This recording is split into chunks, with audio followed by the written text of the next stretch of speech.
with the virus on a deadly rampage that has now killed over 500. I carry it in my pocket every day.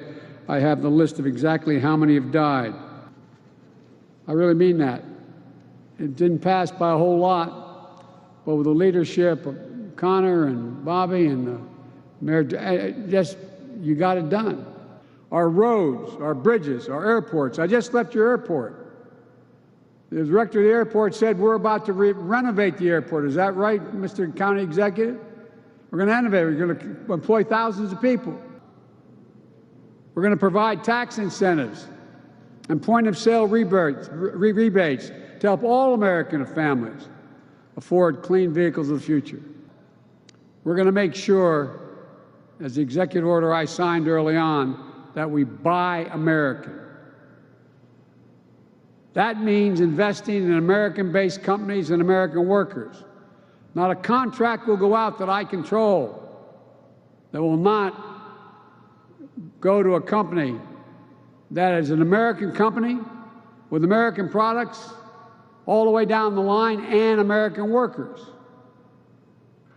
You know, in America, where the early interest was in internet, this thing called the internet that we invested, we invented the early internet. It was invented here.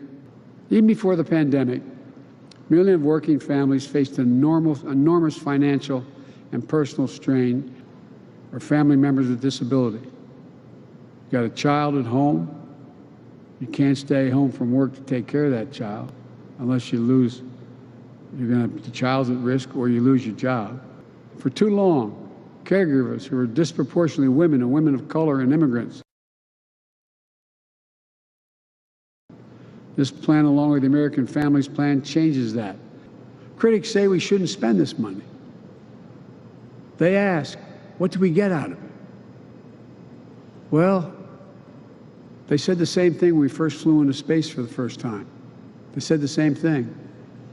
Well, pushing the frontiers led to big benefits back home.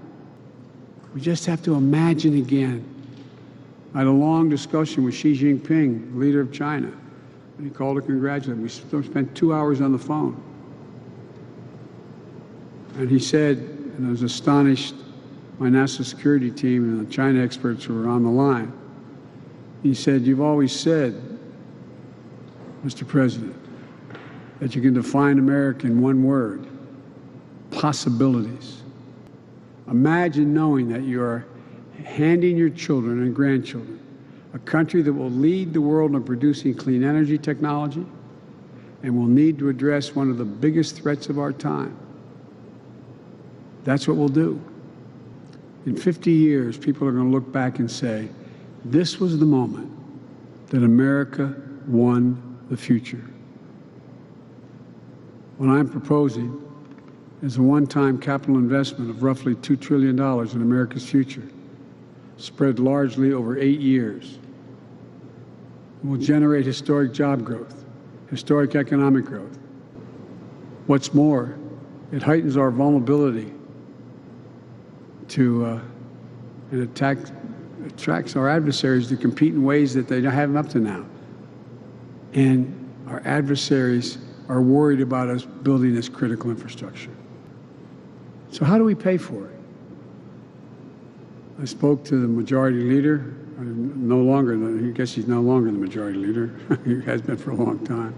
I spoke to the Republican leader about the plan. Everybody's for doing something on infrastructure.